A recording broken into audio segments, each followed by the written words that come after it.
So workers at Sydney Water have not been paid properly following a new payroll system being introduced without consultation.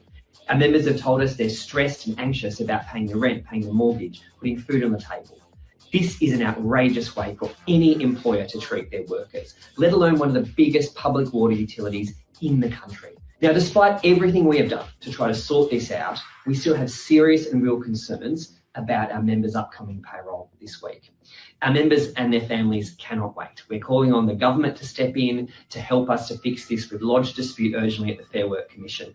Our members work hard every single day. They deserve so much better than this. That's a pretty damning YouTube short that just was published recently about the Sydney Water payroll ERP failure, and just a bad look for not only the project itself, but certainly for Sydney Water as an organization. It's a bad look for everyone involved. And of course, it's a very unfortunate situation for employees of Sydney Water who are not getting paid on time, who are not getting paid the right amount in many cases.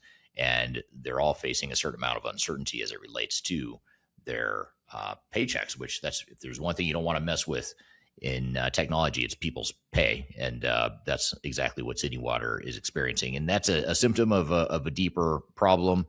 We're going to cover a lot of what some of these problems are here in episode 283 of Transformation Ground Control. Welcome to Transformation Ground Control. Ground Control. The podcast that covers everything related to digital transformation. Whether you're embarking on an ERP implementation, supply chain transformation, or any other business or digital transformation, this podcast is for you. 3, 2, 1. Ground control to Major Tom. Hello, welcome to episode number 283 of Transformation Ground Control. This is the tech-agnostic podcast that covers people, process, technology, and strategy. Everything you need to know to make your digital transformation successful. And we do it without the tech spin, without the marketing spin, and without all the sugar-coated unicorn and rainbow perspectives of what could be in the rare instance if you are successful with the digital transformation. But instead, what we talk about is what the risks are and how you can overcome some of those risks. And that's a big part of what we'll cover here in episode 283. Before we jump in, though, and get into today's conversation, I want to go back to this Sydney Water debacle. Just happened a couple weeks ago where they went live with the new Dayforce payroll system. Long story short, it sounds like it was a complete mess. Thousands of employees getting paid, or hundreds of employees getting paid late, in some cases getting paid the wrong amounts, in some cases not being paid at all.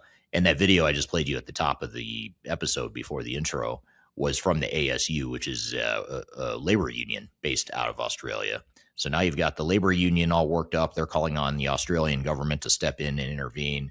And as of the time I'm recording this video, I'm not sure what Sydney Water is doing to address this issue and fix the problem.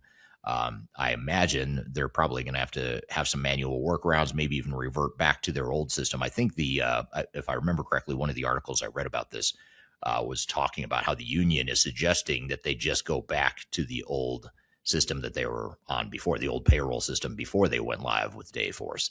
So big mess here in Australia. I certainly feel for those employees that aren't getting paid on time, getting paid the wrong amounts, or if they're just nervous about getting paid. I mean, so many people live paycheck to paycheck and don't have the luxury of not caring or it not mattering if they get paid or not. But I think the bigger issue here, and the thing that this really stoked in my mind and really triggered in my mind, was that so often when we talk about failure, and in this podcast included, in my own thought leadership YouTube videos included, I sometimes fall victim to just focusing myopically on the financial impact, how it affects a business and how it affects their operations and the difficulty it creates for the organization as a whole. But what this is a stark reminder of, this Sydney Water case, is that many times, in most cases, ERP failures affect people in a very real way. Now, maybe you're not affecting their payroll as dramatically as Sydney Water is experiencing right now. But at the very least, you're creating psychological stress and just chaos and morale issues and things that don't show up in the project status reports. They're usually things that don't show up in the project budget or the timeline. But this is real harm that organizations oftentimes cause with their digital transformations. And so I think if you're a leader involved in a digital transformation, yeah, you want to focus on budget and timeline and capabilities and milestones and all that important stuff that is very important. You need to keep doing that. But I think leaders need to spend a lot more time looking at how their projects, their actions, their decisions affect their own employees. And I think it gets easy to get lost in the details of what we're doing day to day on the project, or to get caught up in philosophical debates around, do we build versus buy, do we customize or not, all important stuff. But a lot of times we're doing those or making those decisions in the context of purely financial and strategic decisions without necessarily looking at how are these decisions going to affect our people? How will things look to our people when we flip the switch at Go Live? What's the risk that we're imposing on our people? And I would challenge each of you involved in a digital transformation, ask yourselves that question. Every decision I've made so far in this project, for better or for worse, how is it affecting people, and how might it affect people? How might it affect the culture of the organization, the morale, the psychological safety and stress and all that stuff of people? It just oftentimes gets overlooked. And yeah, we might think we're going to cover it all in training and make everyone feel good in training. But if you're waiting until training to really address the people side of things, or to really think long and hard about the people side of things, then you're waiting way too long. So love to hear your feedback on that comment, or that thread right there, in terms of, have you asked yourselves that question? Have you asked that question? Have you come across anything in your experience, in your project, where you recognize that there are challenges there? So love to hear your feedback there. And today we've got a really good episode for you. We're going to have Marcus Harris on the show here in a few minutes. We're going to talk about intellectual property, which on the surface, I'll be honest, the topic of intellectual property does not sound sexy or interesting to me on the surface. But the more I dig into this, and the more I think about and analyze and understand what customers are doing unknowingly, in most cases, with their intellectual property, and the way they're putting their intellectual property at risk, is very alarming. And I think it's very relevant, and something that every executive needs to hear. Every leader that's sitting in a boardroom making decisions around, how they're going to govern a project, or how they're going to make decisions that affect their organizations for years and decades to come. I think you have to listen to this conversation, because it's so important. It's something that doesn't get discussed nearly enough in digital transformation projects. It certainly doesn't get discussed in vendor marketing materials that's out there. Industry analysts aren't really talking about it either. So someone's got to talk about it. I'd rather talk about it here in a podcast rather than have you talking to me about it, in a project recovery or project rescue sort of situation. It's a lot cheaper for you to listen to this podcast than to hire our team later to fix it later. But what I will say is that we're going to talk about intellectual property today. And one of the training topics that we'll touch upon here in today's conversation is the control war over your ERP data, and how that's heating up. And that ties in very much to what we're going to talk about with Marcus. But there's a couple things that I want to use to frame the conversation with Marcus in this whole thread of intellectual property. There's two recent events. First, SAP, if you hadn't heard, SAP reached a settlement with the EU that forced concessions around third-party maintenance. And this is a very big development. I think it's a very positive development, in my opinion. I'd love to hear your thoughts. I know I've heard mixed stuff from people when I've made that comment. But if you're in the SAP community, whether you're an SAP consultant, you work for a vendor, if you're a customer, love to hear what you think about this EU settlement with the SAP, with SAP. If you don't know about it, I encourage you to go check it out, but I'll give you a quick summary here. But the reality here is that that now SAP has agreed as a concession to the EU that in the EU, non-SAP support providers can be used by SAP customers without getting penalized. In other words, SAP will no longer penalize SAP customers who decide to go find third-party maintenance, whereas in the past they had pretty, I'd call it aggressive pricing tactics and back pricing for customers that choose to go a different route than SAP Direct for their maintenance services. So this is a big win for customers. It's definitely a big win for Rimini Street, Spinnaker Support, and some of these other third-party support providers. I actually think it's probably a win for SAP in the long term, because SAP's got to do something here to rebuild trust with their customers. I've just never seen such a powerhouse company with such disdain amongst their customer base. I mean, there's so many customers we talk to that are just really unhappy with SAP as a company. They like the product. They like, in most cases, they love ECC. They're perfectly content with ECC.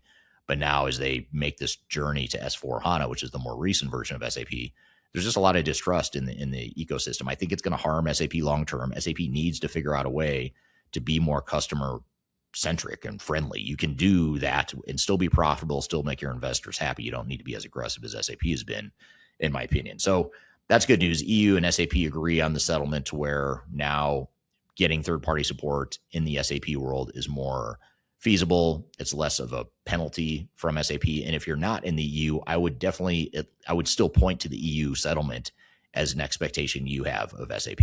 So if you're in the Americas and Asia Pacific, wherever you are, I would point to that EU settlement and say, look, you're doing this in the EU. You made these concessions in the EU. I want that same agreement here, wherever you are. So relevant to you, whether you're in the EU or not. The second thing that's worth talking about that's very relevant to today's conversation with Marcus is SAP has recently published a new API policy that restricts how third-party tools can access and integrate with data in S/4HANA. Now, I've talked about this before on this podcast. If you recall me talking about it before, you'll probably know, and you might guess that I'm not a fan of this policy, this API policy that's restricting how third-party tools can access and integrate with data in S/4HANA. Now, the reason I don't like this is because SAP says it's due to it's security. They're doing it for security reasons because they can't have just any system accessing S/4HANA. Yeah, no, I'm not buying it. You're not going to convince me that that's the real reason. I know SAP well enough to know that the real reason is most likely that they want you using SAP products. They don't want you using third-party AI tools or third-party integration tools that are not owned by SAP. In other words, if you're not expanding the SAP footprint and you're not spending more money with SAP, they're not going to be as excited about you deploying that software. And to prove my point that this is what I think SAP is really basing it on, there's actually litigation that's related to this that involves Celonis.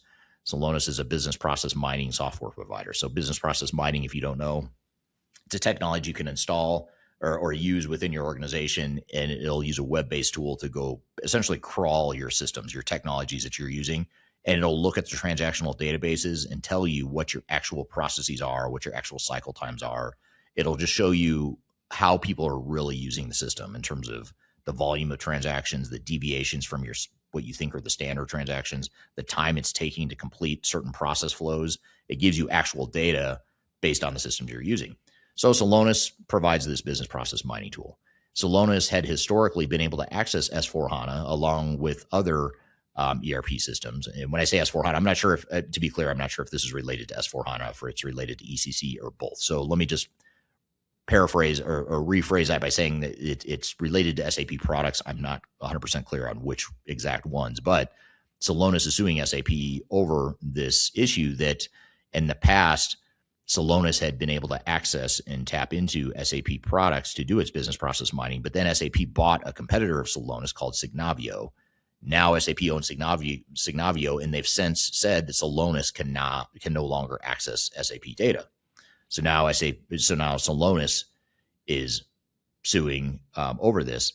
And so again, SAP says it's about security, but a lot of people, myself included, think it's about control. They're trying to steer you into SAP sanctioned products and away from third-party competition. That's my personal opinion. I have no legal basis to make that claim, in court or whatever without further analysis. But on the surface, that's what it looks like to me. But here's the big question I have for you. Whether you think it's SAP's right or not to limit Celonis in particular, let's talk more broadly. Do you think SAP or any software vendor should be able to control how you use your own data? And I'm going to be very clear and call it your data. When I say you, I mean you, the end customer. I'm not talking about, it's not SAP data. Note that I'm not saying SAP's data. I'm saying customers' data. So whether or not you're an SAP customer, this matters a lot because the question underneath all this is pretty simple and pretty profound. And that is, once your data lives in a vendor's cloud, who actually controls it?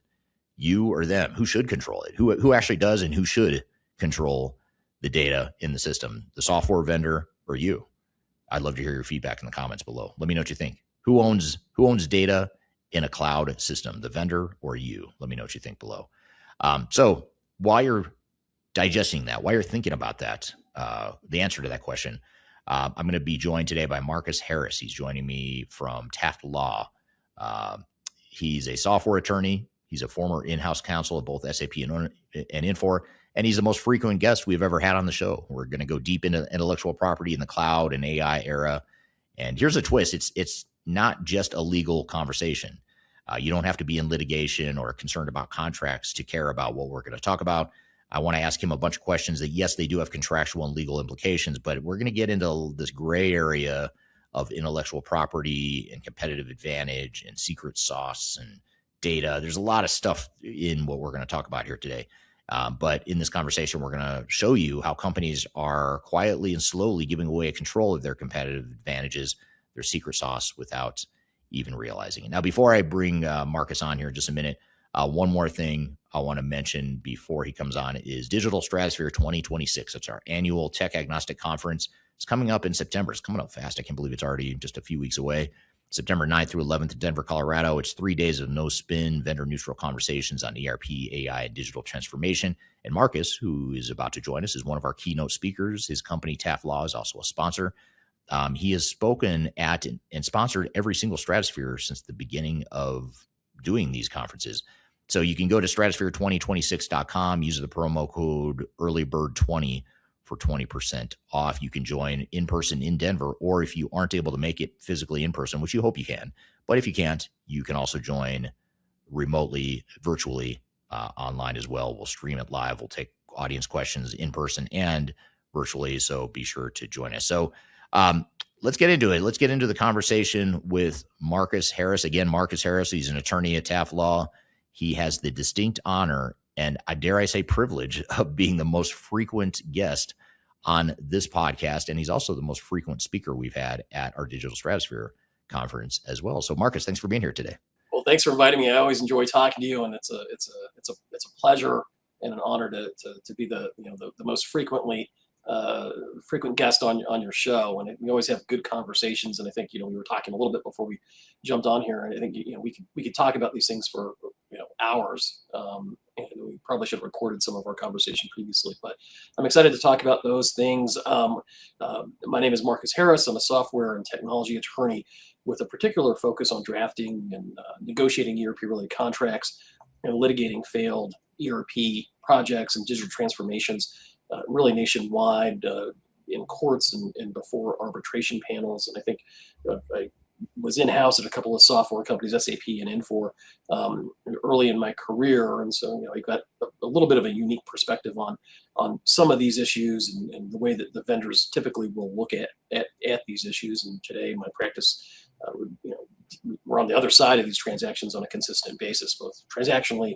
contract negotiation wise, and litigation wise. So, I hope we can bring some value here. These are great topics. Well, it's a great topic, and I think incredibly timely for people to have an understanding of the risks and issues associated with their data and intellectual property.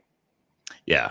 In fact, it's so much fun to talk about that. As you said, before we went live, we looked up and all of a sudden realized we'd been talking, and we're 15 minutes late going live here on air because we were just chit chatting and talking about all the stuff that we're about to talk about right now. So anyway, we're both very passionate about it. I know you are, Marcus, and I love having you on the show because you have an uncanny way of being able to explain this stuff to the layman, someone who's not an attorney, to understand it in a different way. But before we get into some of the questions I've got, and I also want to hear from the audience too, any questions you have for Marcus or I related to this topic here today, please drop those in the chat. I'll keep an eye on all the streams that we're streaming here today, TikTok, YouTube, LinkedIn, etc., Facebook, X. We're streaming to a lot of different platforms. So drop in the chat any questions you have. And also, if you don't mind, just dropping in the chat what city and country you're joining from today. It's always good to see where in the world everyone's at.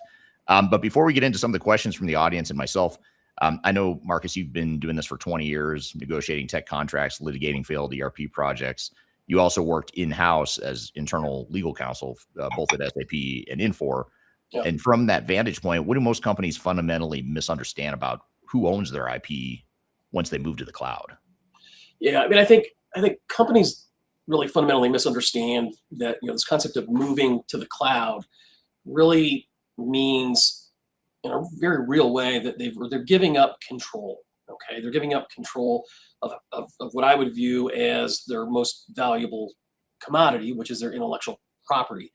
They're relying on the processes that have been in place by whatever ERP vendor they're utilizing, whatever third-party vendors that ERP is utilizing. And I think you got to conceptualize this as, you're renting infrastructure or software to some extent, right? But in reality, you look at the way that these vendors deal with this cloud scenario, and you've got kind of this layered ownership of, I would say layered ownership and control of your intellectual property, the way that their intellectual property integrates with your data. You've got concepts associated with licensing back your customer data, meaning that you enter in your proprietary information, customer data, into the system. You give a license to that vendor to utilize it, which is going to be very broad in scope, and they're going to be able to do fundamentally different things, and you're actually realizing that they can do because of the nature of that license grant.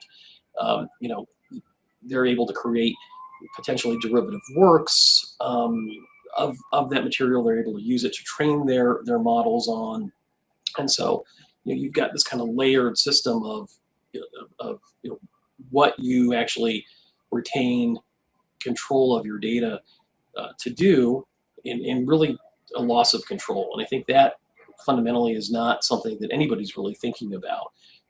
They think, well, it's our system, it's our software, we utilize it in a certain way, and it's our data. Yeah, but you've just given up control, and it may not even be an issue associated with ownership. I think the fact that you own it is probably fundamentally sound.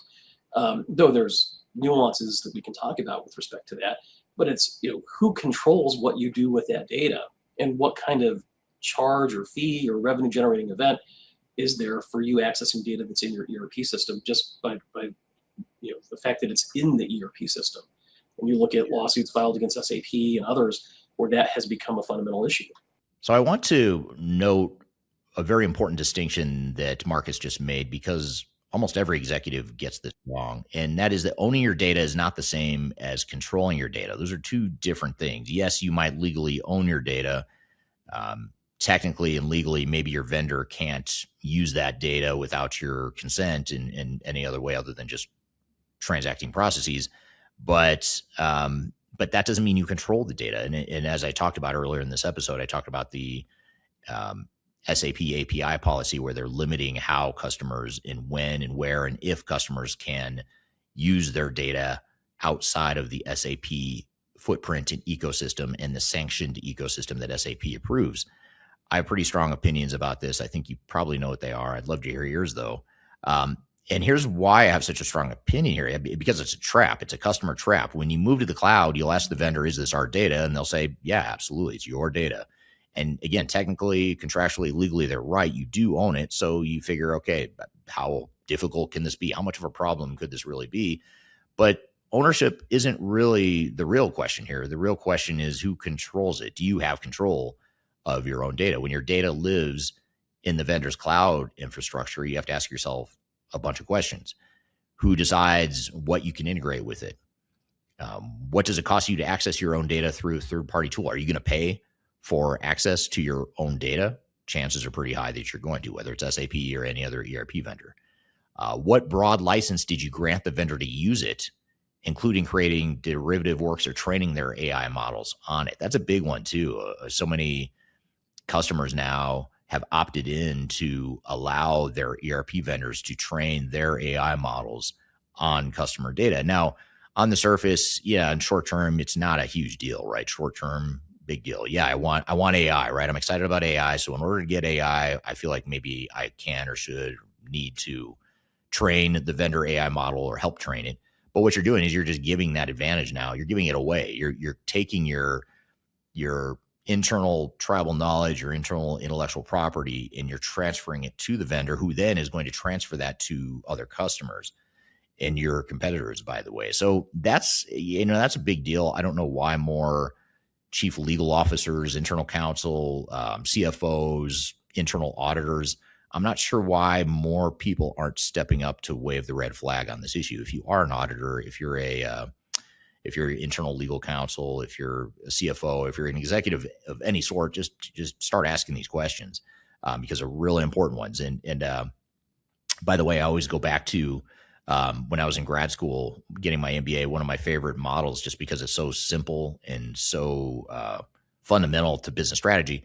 It's Michael Porter. He's a famous Harvard academic, and he's created a lot. He's written a lot of really good books. In my 20s, I used to obsess over this guy. I used to read everything he wrote, every article he wrote. I'd read his stuff because I really liked it, still like it. But he has this 5 forces model, if you're not familiar with it. And he talks about how every industry has 5 forces, and where you fall within these 5 forces, or how you navigate these 5 forces, is really important. And it also defines how competitive an industry is and how much of an advantage you might have within any particular industry. And one of the 5 forces he talks about is barriers to entry.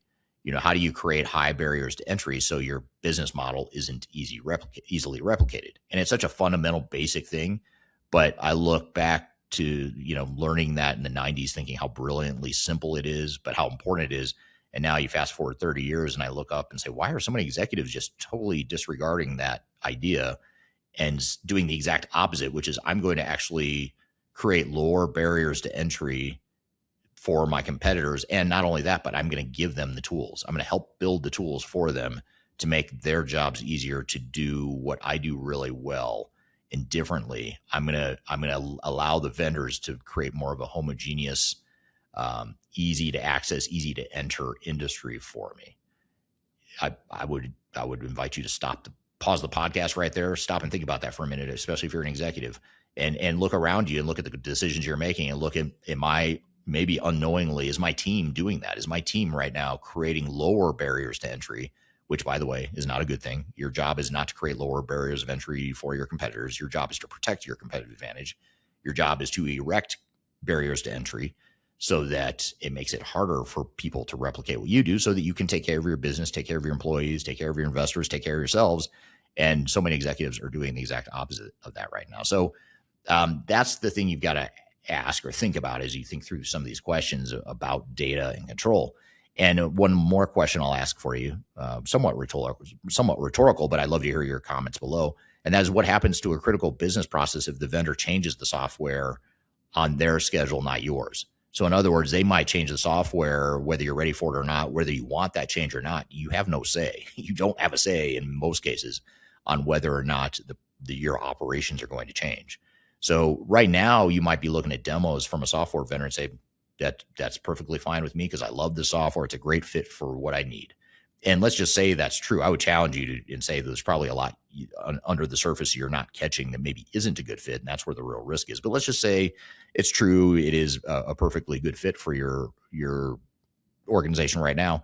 The question is going to be, though, what happens if and when the software vendor decides to change the functionality of the software because they think it's best, because maybe some of your competitors are lobbying the vendor to change a certain function or whatever. Now suddenly you don't have control over that. You don't get a vote necessarily. You may think you have a say or whatever, but over time you're going to see this divergence between software vendor developing software a certain way, your operational needs going a certain way, and that gap, that chasm is going to grow. The only thing that's different today, which that chasm has been real, since the beginning of technology, but the difference today is, in the past, at least, you could do something to close that gap. I can go replace the software. I could customize or change the way I'm using it. Now you have less flexibility and the switching costs are a lot higher. Getting out of your contract that you're about to sign, or the one you're signing right now with the software vendor, is a lot harder to get out of. It's going to be a lot harder to change systems in the future. And we have yet to see that reckoning, that day of reckoning come, which I think probably isn't too far off. It's probably 5 to 10 years out. We're going to see where we as an industry will be paying the price for the bad decisions we're making right now, even though those decisions seem like good ideas to all of us right now, to the vendors, to the system integrators, to the end customers. But I think 5 to 10 years from now, we will be paying the price, and it won't be pretty. But we'll have to bookmark this podcast, come back to that thought in 5 or 10 years and see if I was right or if I'm overblowing what I think is a really big deal. So you can still own something completely. Here's the lesson. You can own something completely and still have almost no control over it. And in the cloud, something that really matters is control. And Marcus said it really well. He said the vendor owns the infrastructure the data resides in, and that gives them a leg up over you, even though it's your data. So we have to stop asking ourselves, do we own the data, and start asking, how much control do we actually have? That's the question that the vendor doesn't want you to dwell for too long on. So we've got a lot more to cover. I want to get back into this conversation with Marcus because we're just getting started. We're going to take a quick break. We'll be right back with more Transformation Ground Control.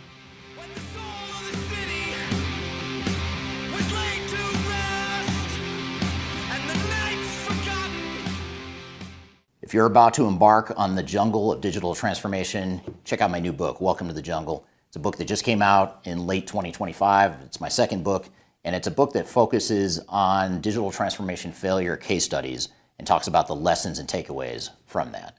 It's 300 pages packed of all the lessons and things that I've learned from having been an expert witness in lawsuits related to digital transformations, and also with our team helping clients recover some of their failed projects. I've included as many lessons as I could possibly fit into one book here. You can read this book. You can order it anywhere in the world in hard copy format, which is this format here. You can get it in paperback. You can also get it electronically as well. Scan the QR code right here or go to the links below for your copy. Hope you enjoy it. Let me know what you think. Are you looking for ways to promote your product or service to enterprise technology decision makers and influencers throughout the world, like the ones who listen to this podcast? Major Tom Productions creates media, events, and influencer marketing for B2B technology providers. Our productions are exciting, educational, disruptive, and effective. Most importantly, they create results. Our content is unlike any other in this industry, engaging, influential, and trusted by technology buyers and influencers throughout the world. Each month, our productions reach hundreds of thousands of targeted buyers and decision makers who trust and engage with our honest and tech-agnostic content. With long-tail viral results and engagement with our content, Major Tom Productions provides a way to reach your target market and create awareness, calls to action, and a connection with potential customers. So collaborate with us today.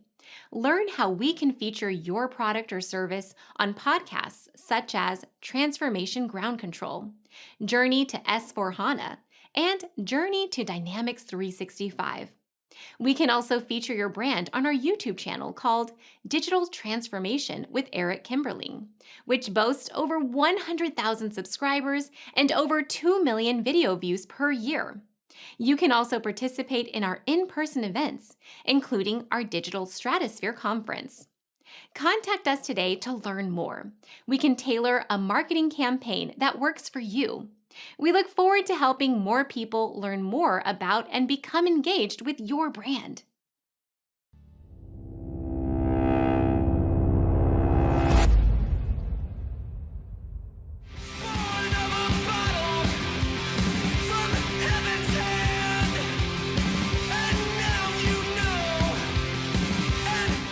So I want to show you this LinkedIn post that I recently posted, and it's just a quote that I came up with just in the last few days.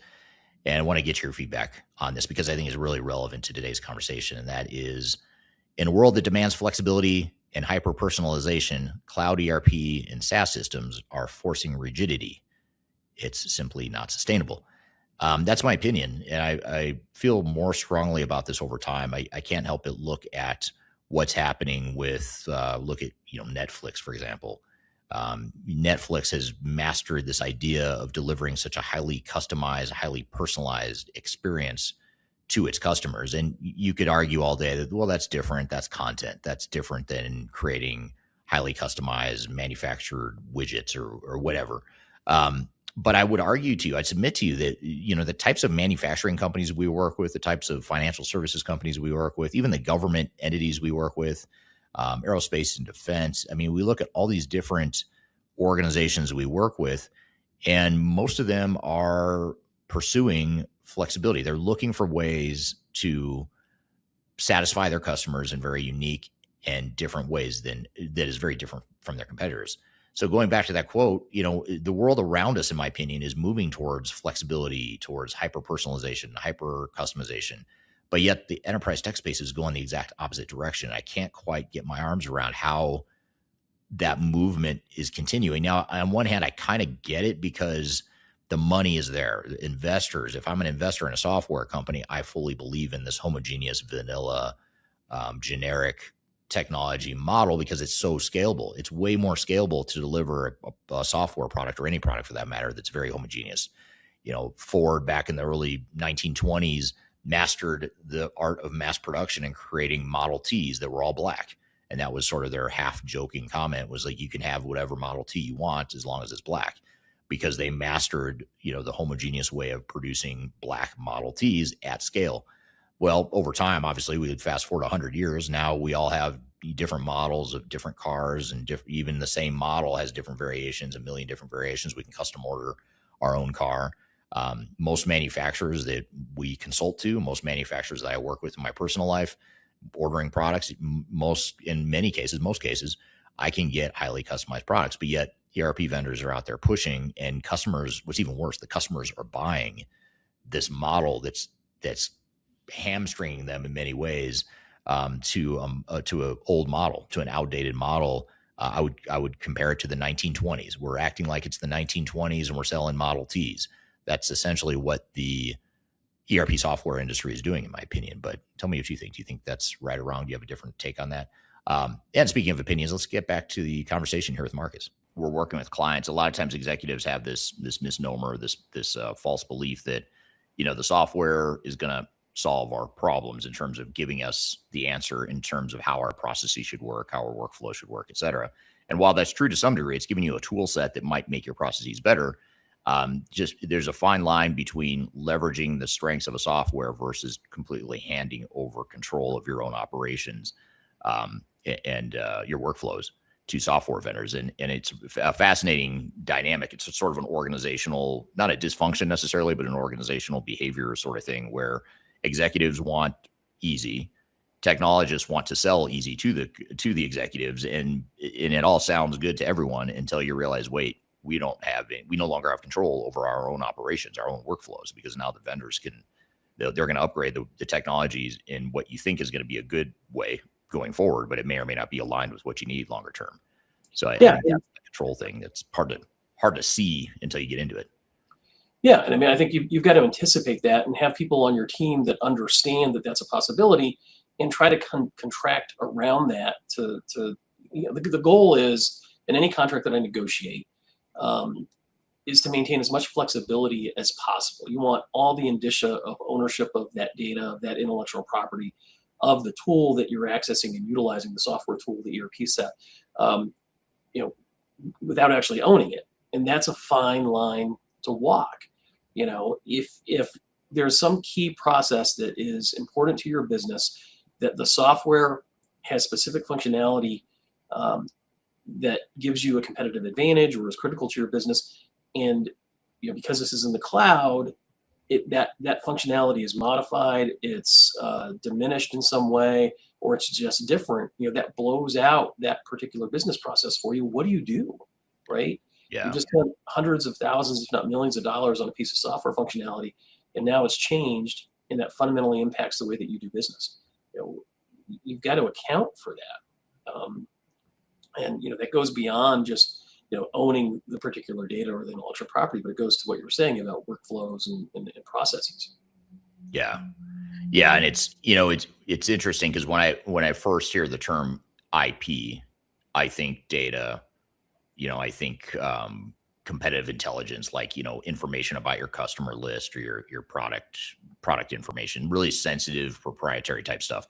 When I hear IP, I think that, but there's also another layer that's a little less cut and dry. And this is part of what we were talking about before we went live, is you've got like the clear IP type stuff that if someone steals your customer records or information, that's clear IP violation and clear IP legal issues.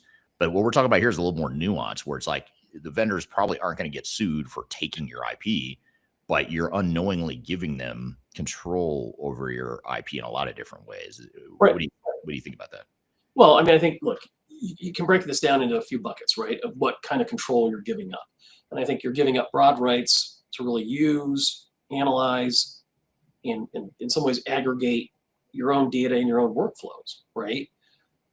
There's going to be some sort of implicit or even explicit license for that vendor to use your configurations, your custom reports, whatever kind of process mappings that you've got. They have the ability to utilize that. And if it's not explicit in the contract, there's certainly going to be some sort of implicit right for them to utilize it.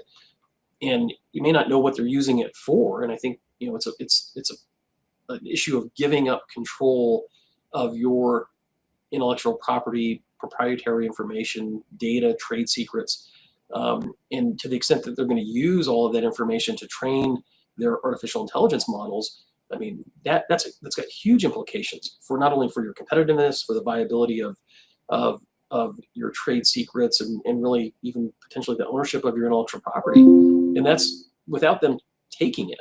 You know, it's not a misappropriation. I mean, they're utilizing it, and there aren't the appropriate safeguards around it to in many ways, you know, to ensure that you've got not only, you know, ownership but control. And I think control is the big issue here. Yeah, it is. And you know, one of the interesting cases that you and I were talking about before we went live here today was the SAP EU settlement agreement that just went into effect earlier this month, or maybe it was last month, I can't remember. Just in the last few weeks, they agreed to a settlement where the EU essentially was able to extract certain concessions from SAP in terms of how they handle third-party maintenance and some of the restrictions that SAP had related to leveraging third-party maintenance and the way they were back charging customers and that sort of thing. So that's maybe not intellectual property per se, but it's on the same, it's along the same lines in terms of control. You know, how much influence and control should a vendor have over your own operations and your own decisions versus you yourself. And what's interesting, and I'd be curious to get your take on this, being since you've been on both sides of the equation here, vendor side and customer side, it seems like in a lot of ways, customers are allowing and giving legal rights to vendors that are allowing them to have more control. Is that right? Or is there a gray area here where there might be litigation that comes out of this longer term? Well, I mean, I think there's a gray area, and I think companies that are savvy are going to focus on control and ownership of data and intellectual property, focusing on control of inputs and outputs with respect to artificial intelligence tools specifically. And I think that's the right way to go about it. But you know, really, the issue is you're giving up the right to control what happens to your data, and you just, I mean, fundamentally, you just are. That's the nature of the relationship, right? You know, and you look at this kind of on a pendulum here. I mean, you develop something in house and it's all yours. Okay, well, some people do that. We've got an on-premise system that's stored on your space or in your space. With your data in there, it's pretty controlled. Then you give up a huge aspect of the control of your proprietary information, data, trade secrets, and intellectual property when it all goes into the cloud. And I think if you're focused really, you know, on price, on discounts, time to value, you know, how fast the implementation is going to take, adopting so-called best practices, vanilla out-of-the-box systems. If that's what you're focused on, I mean, you're going to have a rude awakening when there is some sort of a dispute about, you know, what can I do with my data? Mm-hmm. How do I utilize it internally or even externally? And what other systems can come into that ERP software, utilize, access my data, be assured there's going to be a charge for it, right? And where's the value add? It's just, I don't know. It's just there and it's in their ERP system. So they own it. And now system that is, and they control the access to your data. And again, you've got to account for that contractually and try to minimize the impact for that, because, you know, as many revenue generating events as that vendor can create, be assured that they will do that. And so, you know, the loss of control, I think, has massive implications, and revenue generating events is just one of them. Yeah, absolutely. And there's another issue, I think, here that's similar in that, and this is the, and I can't remember if I don't think you and I have talked about this yet on a podcast in the past because it is relatively new, but SAP recently also published a new API policy that somewhat limits how customers can access and integrate with data that resides in S/4HANA. And in particular, they're essentially, what they're doing, in my opinion, is that they are limiting integration to SAP sanctioned products. So if it's a product like, for example, Celonis is involved in litigation right now with SAP because Celonis is suing SAP saying, hey, you used to let our product access data in your system. Now you're excluding us ever since you bought one of our competitors, which is true. They did buy a competitor called Signavio. Right. Ever since SAP bought Signavio, then they've since clarified their API policy for security purposes, which I'm calling BS on. That is not why they're doing it. In my personal opinion, I know you can't validate that or not because you're an attorney, Marcus, but my opinion is SAP is doing it because they want you to double down on the SAP ecosystem of SAP sanctioned products. They don't want you using a third-party competitor to integrate with SAP data. So the reason I bring this up is because it does beg the question. I've gotten into debates with people in the SAP community about this. Is it really SAP's data or is it the customer's data to make decisions on how you can or can't access that? And maybe part two of that, if you do have an opinion, or if you're able to provide an opinion, is security enough of a concern that SAP would have the right to say, Mr. or Mrs. Customer, you're not smart enough to make good security decisions for yourself, so we're going to make that for you? And I know that's a very loaded question. That's a totally biased way of asking the question, but, Yeah. but I just want to it is, but I think you're right on. And, look, I'm right there with you. I think the Celonis case is really a canary in the coal mine. You look at that and you see exactly what they are trying to do. This new API policy is another one where, again, and I feel like I'm sounding like a broken record here, but it's all about control and being able to leverage your access to your own data. SAP doesn't own that data. They own the infrastructure in which the data resides. And I think that fundamentally gives them a leg up over you, even though it's your data, right? And I think, to answer your question specifically, does security give them, some kind of fundamental right to dictate, how you can utilize or access your data? Well, I think it's a cover, to be quite honest with you. I really do. I mean, I think, are there legitimate concerns there? Certainly. But for them to dictate specifically, that you can only use SAP partners or SAP approved providers, that's, I think, problematic. And I think, it's done not, for your benefit, which it's done under the cover of, right? Okay, here's the data security issue and we're helping you out there, but it's done for their benefit to, put as many controls over that system and your data as they possibly can, and to extract as much revenue from that access as they can. And in fact, this is so rampant right now. I actually had an SAP employee reach out to me and call me, kind of a whistleblower type thing, and just kind of alert me as to what what SAP is doing and kind of where they're at.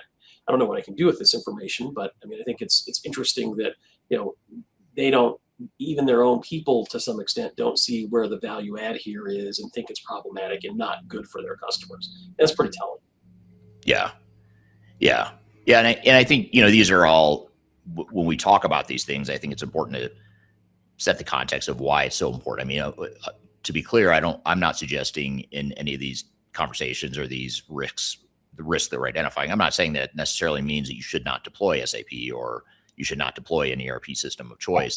But I think it's important to understand what the motives are of the software vendors and to understand how big of a conflict of interest there is and how big of a disconnect there is between what vendors want and need versus what customers want and need. And the reason is and actually this goes beyond just vendor versus customer. This also goes, we see this internally within and our end clients a lot too, business versus IT. It's really a business versus IT debate here. Of the technologist in me understands clean core and understands why we all want fit to standard. We don't want to customize. I get it from a tech perspective, but I also see enough business operational dysfunction to know that leads to a lot more dysfunction when you try to force fit your system into a clean core, fit to standard, vanilla cloud ERP system. You can call it best practice all you want if you're a purist, if you're an SAP or an ERP purist, but I've just seen too much reality where rubber meets the road with operations, where that generic vanilla system just cannot meet the needs of the business operations.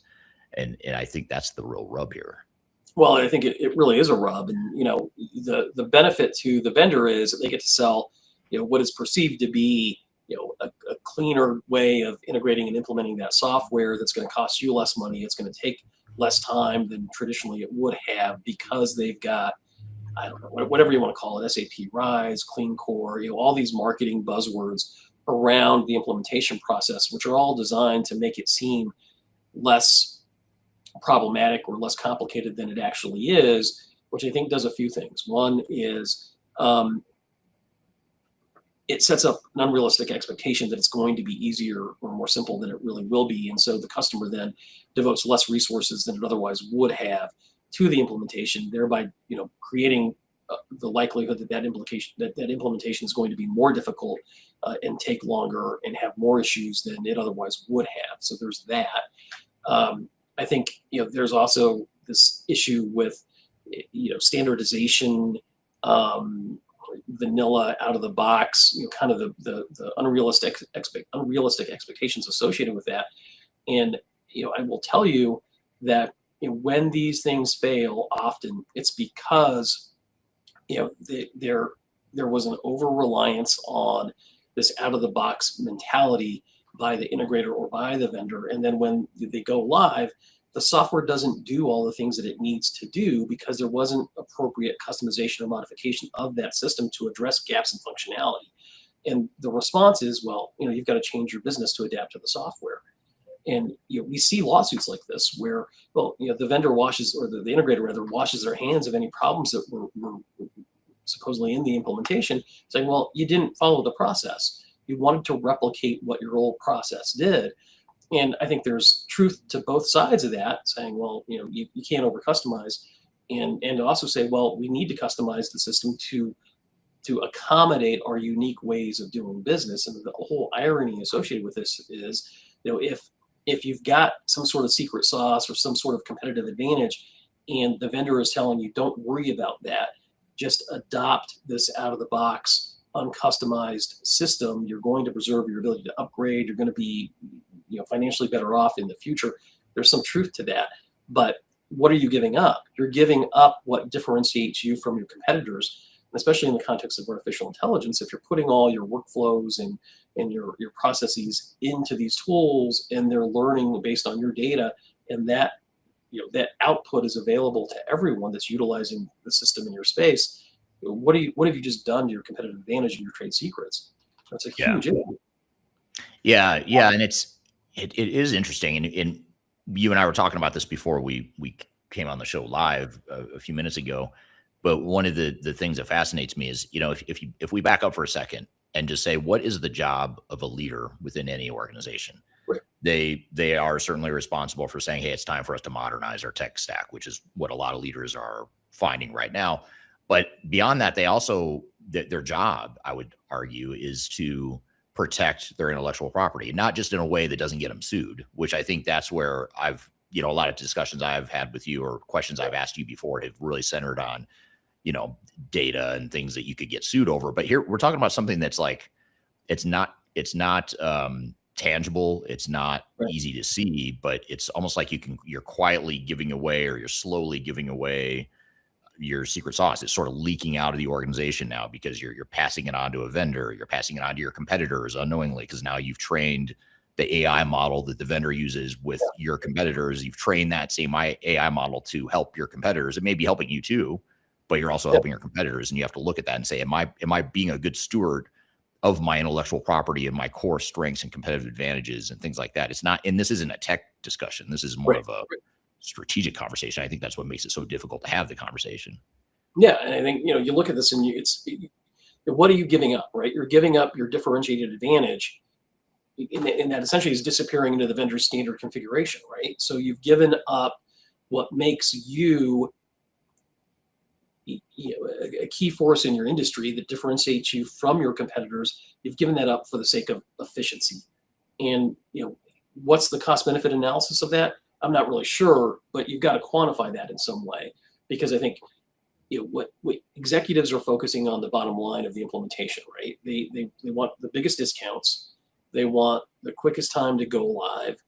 They want low costs, and you get all that, by adopting best practices, standardizations, vanilla out of the box mentality. But what's the trade-off? And I think the trade-off is, it's intangible, but it's there. So one thing that should make every executive listening slightly, if not completely uncomfortable, is that the cloud is quietly and slowly leaking your secret sauce to your competitors, and you're enabling it. You're allowing it to happen. So think about how this works. Your competitive advantage, the unique way you operate, your proprietary processes, your hard-won workflows, that's your secret sauce. It's what makes you better than your competitors.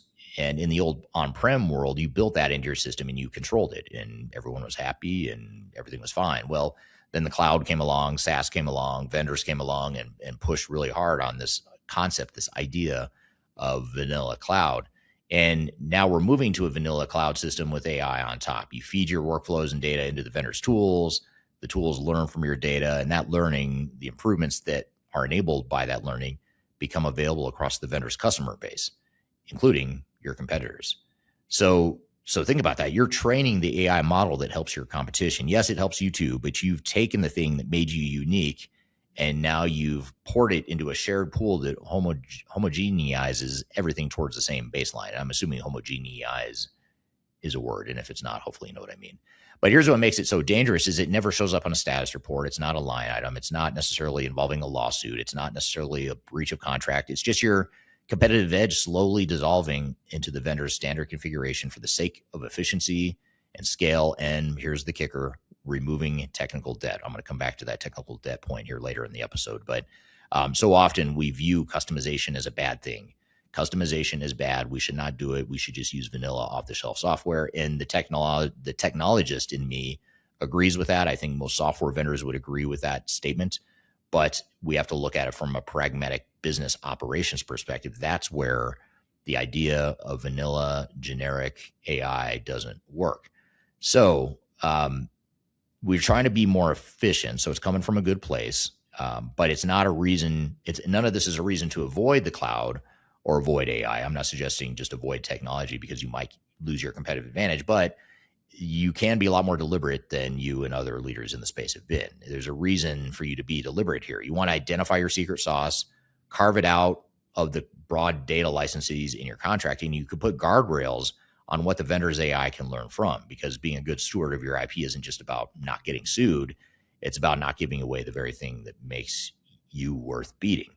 And, again, think of it from the perspective of how can we move forward with this modernization effort, even if we are to some degree using commercial off-the-shelf cloud SaaS software. That's okay, but maybe there's certain parts of your business where you deliberately want to not deploy a generic vanilla model, and you want to preserve what makes you better and different than your competitors. And that's where you want to look at potentially having something completely different than your competitors. And again, the technologist in me might be terrified by the idea of you custom building something, but the business strategy guy in me really likes it, because that tells me it's going to be hard to replicate. Only you own it. You're not allowing a vendor to tell you how you're running your business. You're creating what best practice is to you. You're creating your strategic advantage. And I think that's what the big takeaway is here, and the big question that every leader should be asking right now. I'm here with Marcus Harris. We're talking about intellectual property, what it means in this world of ERP and AI. We've got a lot more to cover. We'll be right back with more Transformation Ground Control. I met her in a club down in Old Soho, where you drink champagne and it tastes like Coca-Cola. C-O-L-A. If you only attend one event this year, make it Digital Stratosphere 2026. It's our annual flagship conference. It's going to be September 9th through 11th in Denver, Colorado, the same location as we held it last year. It's 3 days where digital leaders, ERP practitioners, and transformation experts come together for no-spin, vendor-neutral conversations on ERP, AI, and digital transformation. There's no marketing fluff. There's no pay-to-play sponsorships, just real practitioners sharing real lessons. Go to thirdstage-consulting.com/stratosphere to learn more and register. Tickets are limited, and these always sell out, and I'd love to see you there. The last thing you want to have happen is for your digital transformation to end up in court.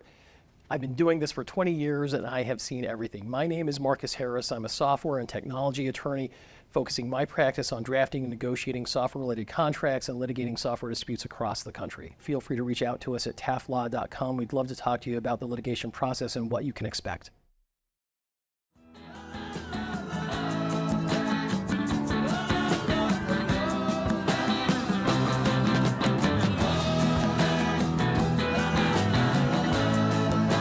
So here's something I want to show you before we get back to this conversation with Marcus. We're talking about intellectual property, but this is something that is somewhat related to intellectual property, but I think more than anything, it's just really interesting where the industry is headed.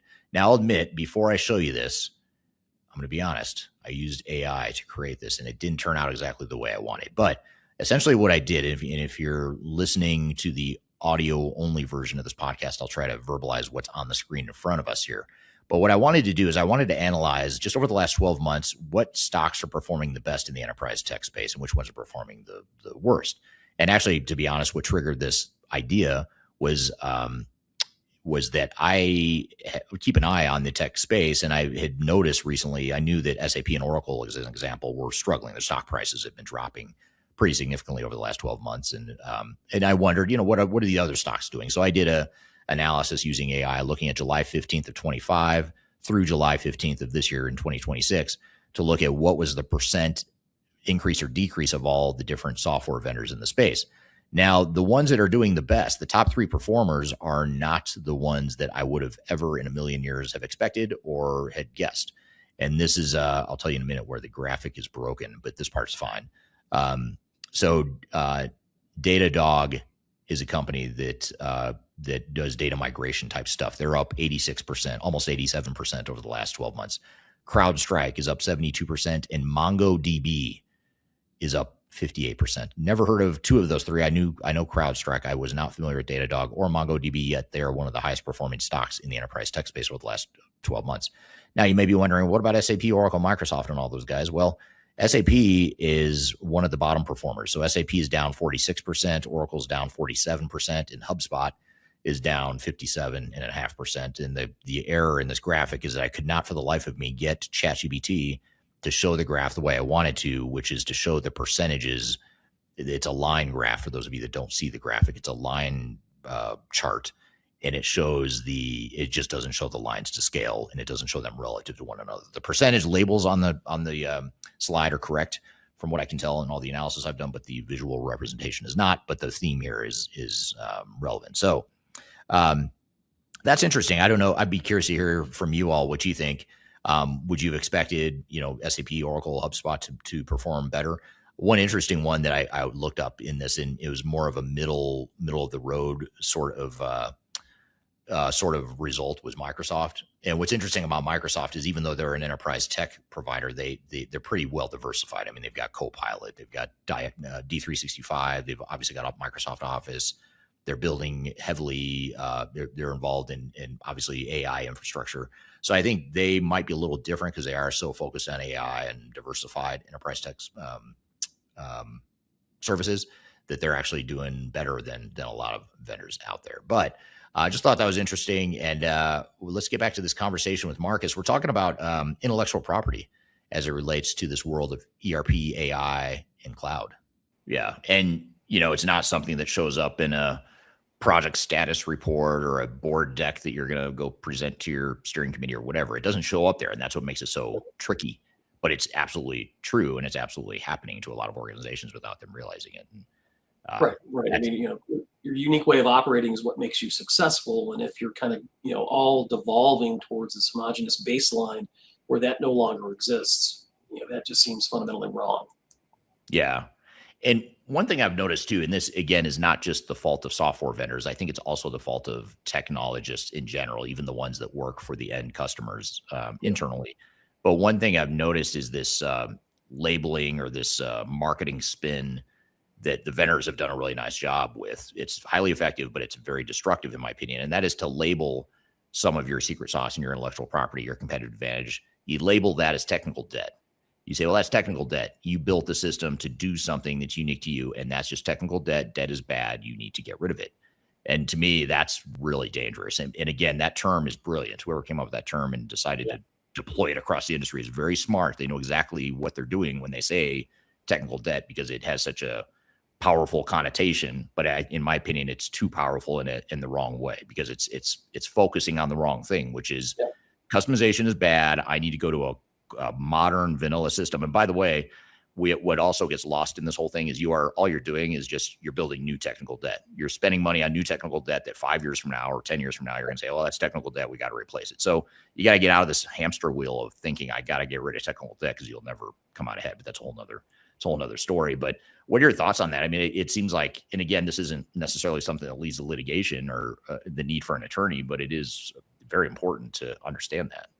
Well, you know what? It does lead to litigation, and I'll tell you how. We had a lawsuit last year where we represented a distributor in the audiovisual space, and the vendor kept promising, that the software was going to meet all of their business requirements, all of their needs, and essentially what they wanted to do was just implement really what was kind of a minimally viable version of the product that would address kind of a company in the abstract that did what they did without really addressing any of the unique business processes or workflows that were unique to this company, because it was not part of the process, right? It wasn't best practice to do that, but that's what the company needed. And so you've got a situation where the gaps in functionality of what the baseline system can do are just massive, because it doesn't account for the unique ways in which this business does business.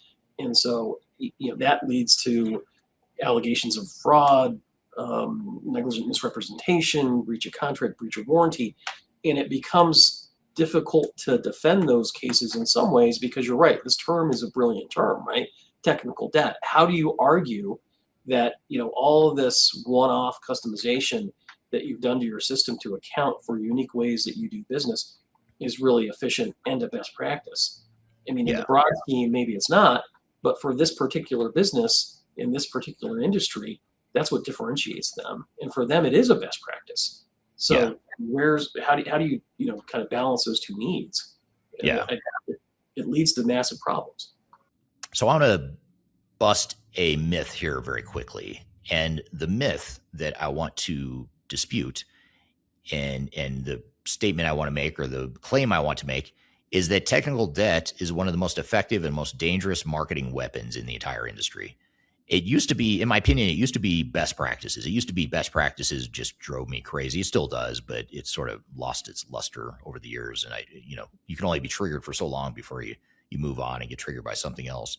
And in my case, I've moved on from best practices to some degree, and now I'm definitely triggered by this concept of technical debt.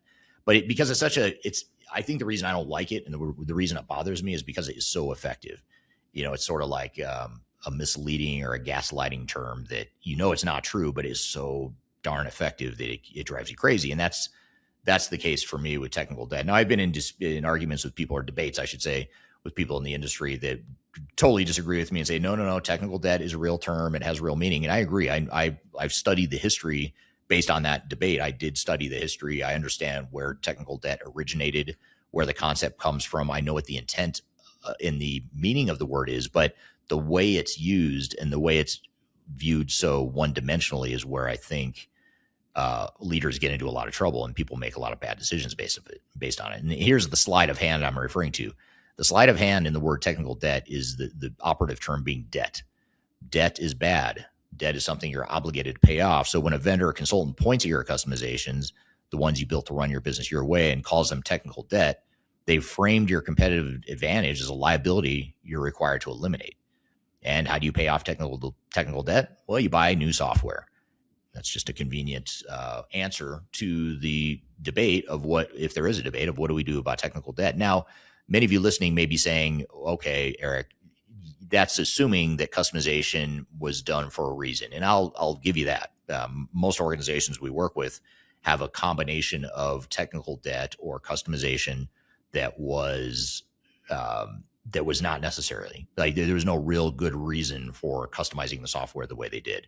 Now, having said that, there are also plenty of cases in just about every client we ever work with, plenty of examples where they did do it for a good reason. There's something different about their secret sauce that makes them different, gives them a competitive advantage. Now, the vendors will say to you, they'll gaslight you into thinking, well, you're the problem. If you're just resisting change and resisting best practices, I guess you're just happy with technical debt then, aren't you? And again, it's sort of a manipulation of words in many cases. And that's really what I want to get at here. And keep in mind too, I'm not advocating that all technical debt is good or bad. I'm just saying you need to understand the nuances and the gray of technical debt, because it's too easy to frame it as black and white. Technical debt is bad.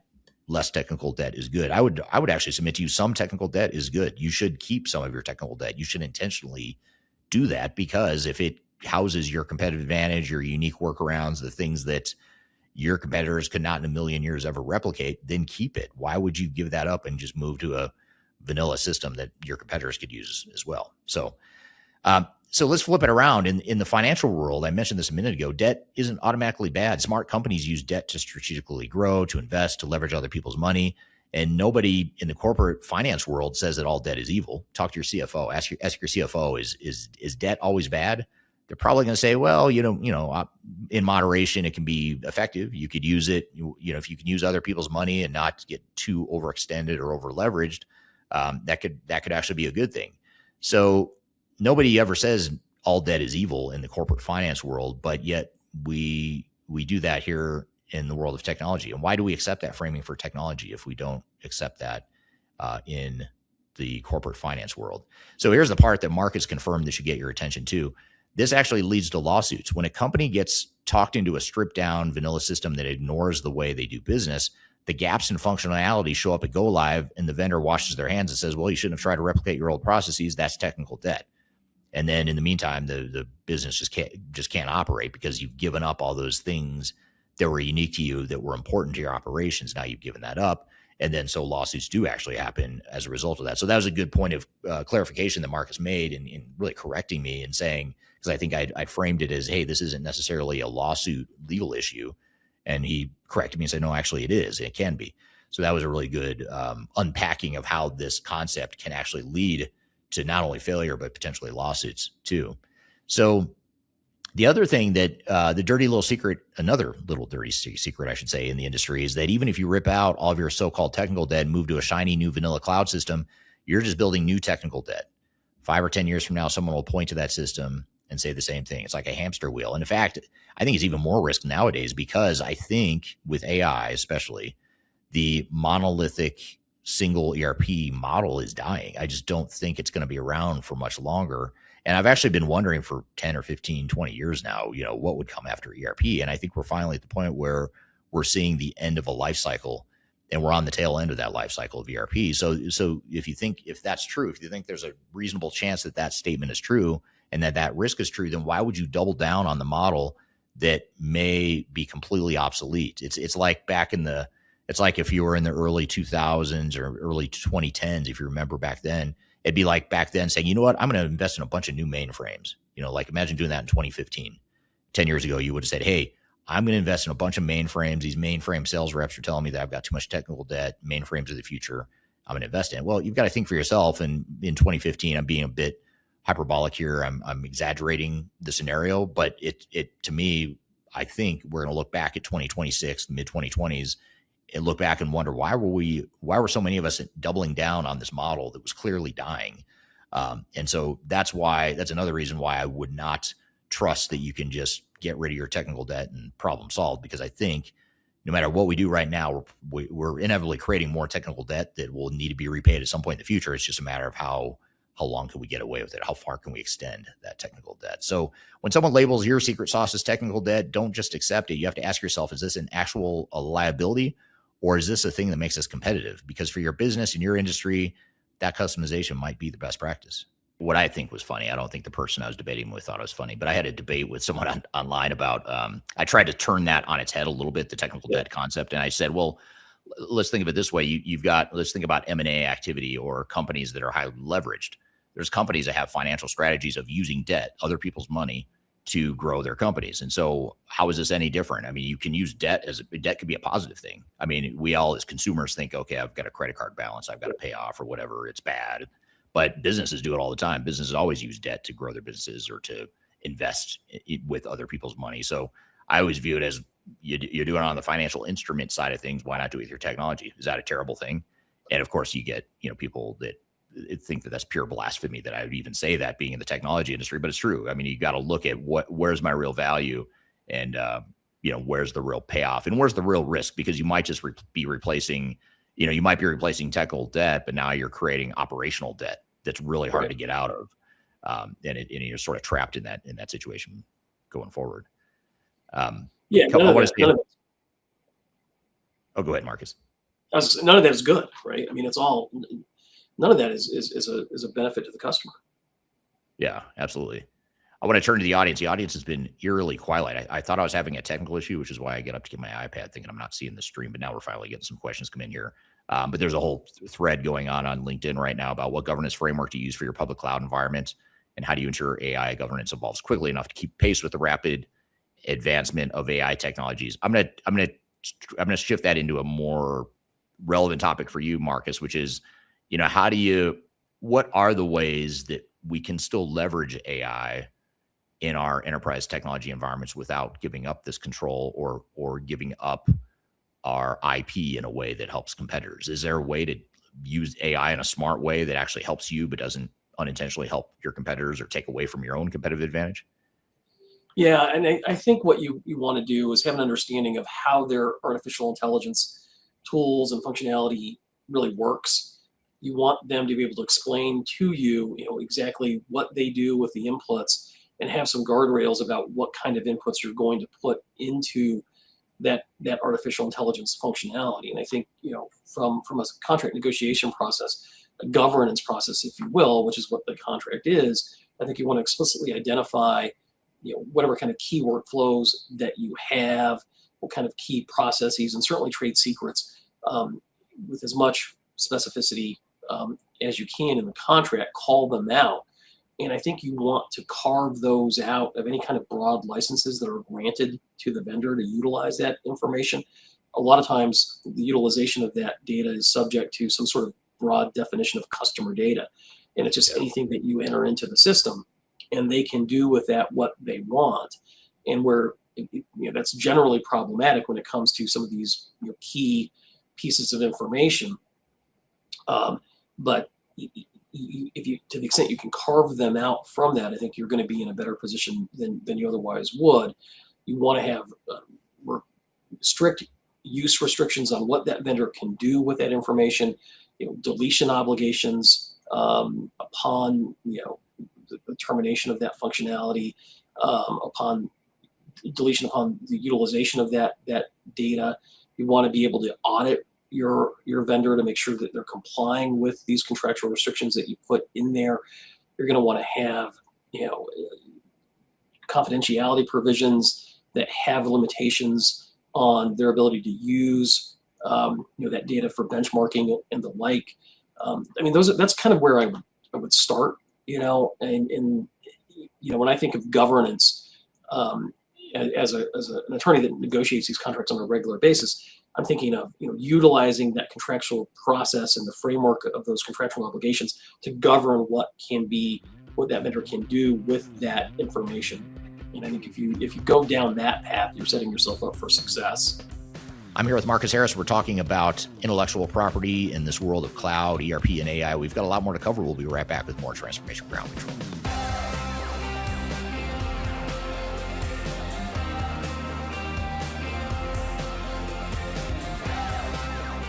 I'm Greg Benton. I'm the Chief Strategy Officer with Third Stage Consulting. And if you are embarking on your digital transformation journey or in the middle of that journey in 2026, you're going to want to see our digital transformation report. This latest edition really dives into a lot of the key trends that we're seeing in the marketplace and the ecosystem right now.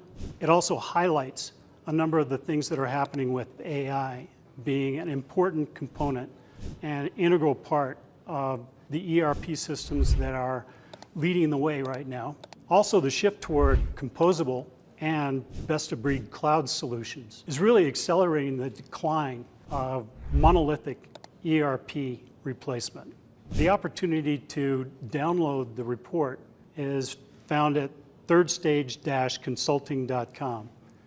And you'll also find other tools that will help you in the initiatives and the business planning that you're doing for 2026. Don't leave Phase Zero without it. Reach out today. I want to encourage you to read our Guide to Organizational Change Management. It's a free report or a free guide that we publish. It's one that I actually wrote that talks about best practices and lessons learned as it relates to change management. So as you know, on this podcast, we cover a lot of stuff related to the human sides of change, organizational change management, including training, communications, org design, all kinds of stuff as it relates to change management. So if you're trying to learn more about change management, or you're looking for more direction and ideas on how to get started on your change management strategy and your overall journey, be sure to check out this guide. You can read it by scanning the QR code on the screen in front of you, or in the links below for this particular podcast episode. You can find a link to take you to the page that'll allow you to register to go ahead and download that and read it for free. So be sure to check it out. It's the Guide to Organizational Change Management, written by yours truly. I hope you enjoy it. Let me know what you think, and hope you enjoy the rest of this episode.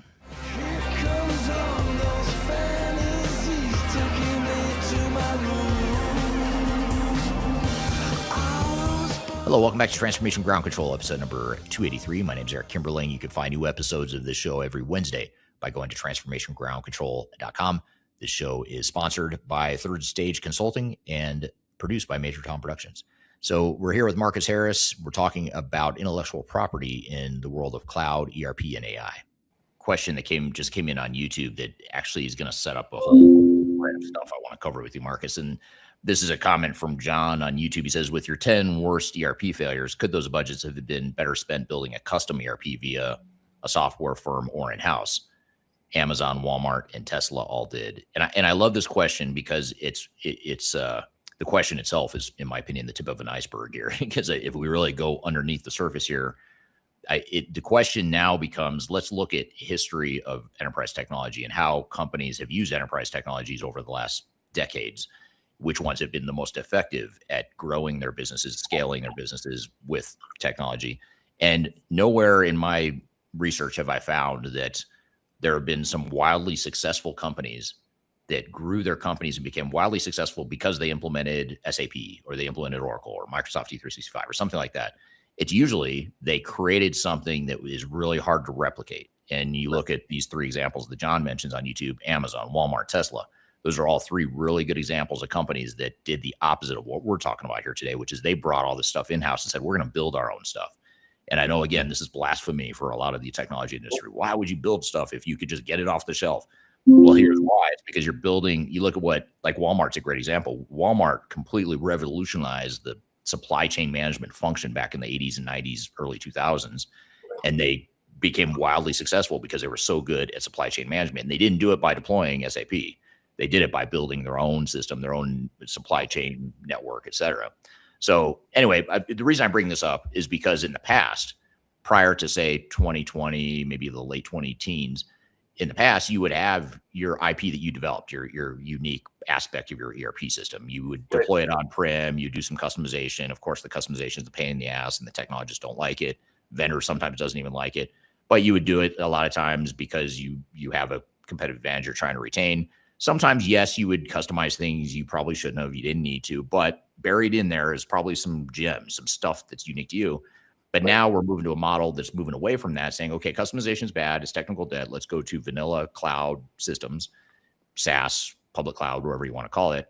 And now you have limited flexibility to build those competitive advantages. And I don't think we're going to see the next Walmart, Tesla, Amazon, whoever coming out of this cloud world. It's not going to be because they deployed a SaaS system. It's going to be because they did something that no one else can do that's very hard to replicate. But what are your thoughts on this? When you think about intellectual property and protecting and building your competitive strengths, how does it fit into the world of technology, in your opinion? Yeah, well, I mean, I think if you look at that and with that analysis, I mean, I think you can't argue that, Walmart, Tesla, and Amazon, haven't revolutionized the way that they've done business in those particular industries. And you're right, they didn't do that by, implementing standard vanilla off-the-shelf software where, the concept of technical debt was minimized and seen as bad. And they adopted, SAP or Oracle's version of whatever best practices were for their particular industry. They did they did the things that we've been talking about, right? They embraced those things that made them unique. And whether you call that technical debt or not, it doesn't matter. There's value to that. And as an intellectual property attorney, that's where the competitive advantage is, and that's what you need to protect, because that is what differentiates you and makes you a great company.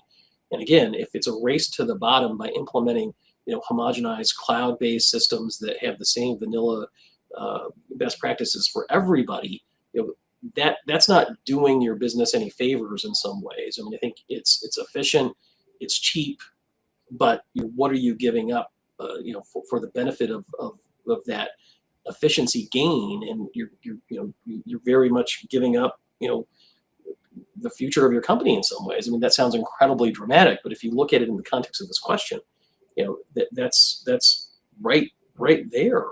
And do you have, as a company, the financial resources or the technical expertise, to develop a software system that is sophisticated as Amazon's or Walmart's or Tesla's? The answer is probably not, and that's why most people don't do it. And whether your budget could be better spent on that or not, it's hard to say for sure. But I will tell you, if you have an ERP failure, not only are you dealing with the cost of the failed software that allegedly does not work and you can't utilize, you're dealing with the legal fees to get to recover damages associated with that implementation, which are going to cost hundreds of thousands of dollars, and then you've got to implement a new system. So, if you look at it that way, maybe you do have the budget. Right. Yeah, because you could end up, first of all, to be clear, you can fail. It's easy to fail no matter what you do, whether you're using vanilla ERP software or custom dev. But, certainly custom dev, things can get out of control pretty quickly in terms of, recreating the wheel, building stuff from scratch, et cetera, et cetera. Now there's hybrid ways you can do that to mitigate risk that we could come back to. But I think the key here is that you can also, what gets lost in this discussion oftentimes is you can also really screw up a project by trying to force fit a cloud system that might look on the surface easier and cheaper to implement, because technologically it probably is. Right. Well, that's arguable. I'm going to come back to that in a minute. But let's just say it is cheaper technologically. It might actually cost you a lot more operationally. We have a big client right now that has grown tremendously, largely due to the data center boom that's happening right now. And they've grown from right around $1 billion to $4 billion just in a handful of years. And so they've grown a lot. And we're helping them through an ERP implementation right now. And the biggest problem we're having with them right now is the front end of their configure, price, quote process, which is essentially the way you sell and then configure a product that you're going to deliver to an end customer. The way they do things is so different, so unique, and they're so good at it that no off-the-shelf software seems to be working. And so we're having a lot of trouble with that. We're trying to figure out, we've got to customize the thing. We've got to get a bolt on. We've got to customize that. Then we've got to integrate it back to your core ERP system. And it sounds like a technologist nightmare. And in many cases it is. But we look at the other side of this. You look at what the CFO is looking at, the COO, and et cetera, et cetera. They're saying, well, that's a showstopper. We're not just going to use the system off the shelf because we don't want to change anything technologically. We need to keep our competitive advantage. And this is one top of mind sort of thing that we're seeing right now. We see it all the time with customers. You've got to make the decision that makes the most business sense, not just look at it through the technical lens. Yeah, and I think that gets lost. You've got all these competing pressures, but fundamentally, this is a business tool to enhance your business and to give you a competitive edge. And so if you're not getting those things out of it, then what's the point? So here's a quick question for you. I want you to sit back and think for a moment and name a company that became a market leader just because they implemented SAP or any other leading ERP system. Just name one company. I'll wait. Kidding, of course, I won't wait. But let me know if you think of one, because I cannot name one. I can't name a company that, because of their choice to implement SAP and or insert big ERP vendor here, I can't name a company that was successful largely because of that. Now, I can name companies that saved money, they had successful implementations, they improved their business, but it wasn't core to their business model in any of these cases. It wasn't something that made them, who they are today and whatever. And you can't use ERP to become a market leader. And that's the point. You look at companies that genuinely revolutionize their industries, like the audience member mentioned. Amazon, Walmart, and Tesla were two of them that audience member just mentioned a minute ago. None of them got there by deploying a vanilla off-the-shelf ERP system and adopting someone else's best practices. They built their own capabilities. So Walmart revolutionized supply chain management by building their own system, not by buying one out of the box. Now, I'm not saying every company should go build a custom ERP system from scratch. That would be ridiculous. That would be reckless at best. But most don't have the resources or the expertise, and it's a great way to fail if you do it recklessly. That's not the lesson. That's not thing I want to leave you with. But the lesson is that your competitive advantage will never come from the same software that your competitors buy, especially if you're using a vanilla cloud off-the-shelf system. A vanilla cloud system might be a necessary cost of doing business. It might tighten up your operations, but it's not going to be what makes you win. What makes you win is the thing that's hard to replicate.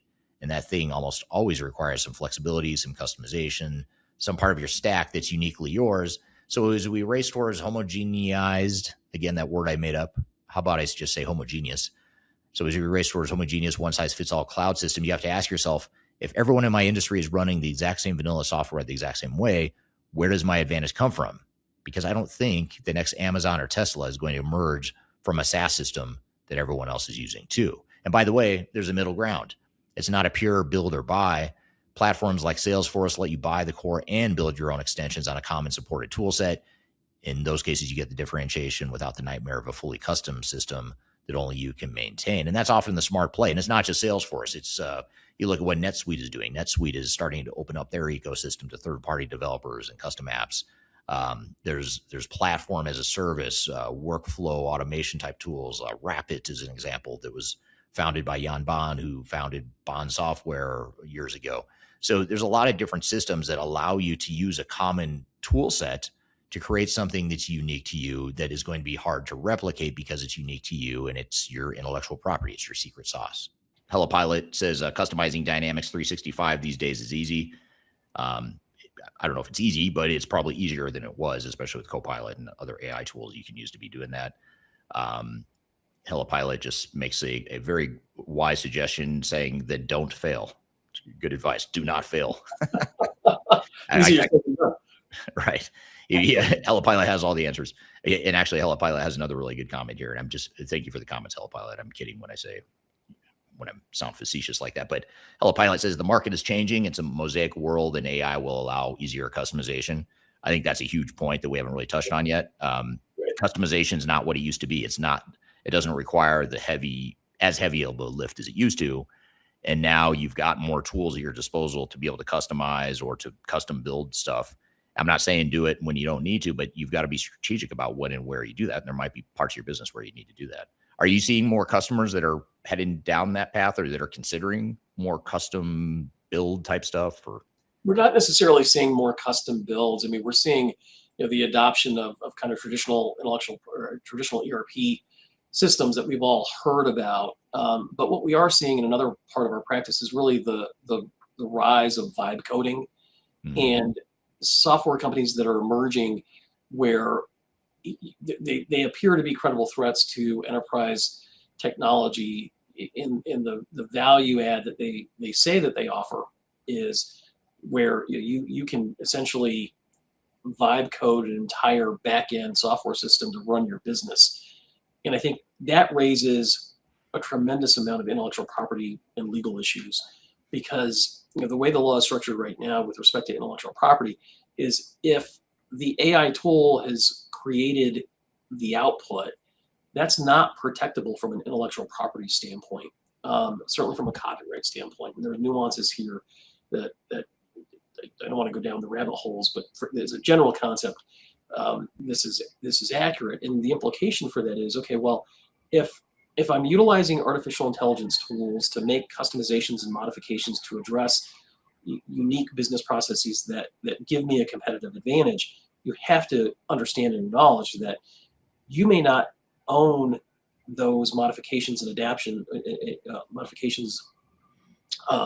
extensions that you have developed. They may not be protectable at all. And so, what do you do with that?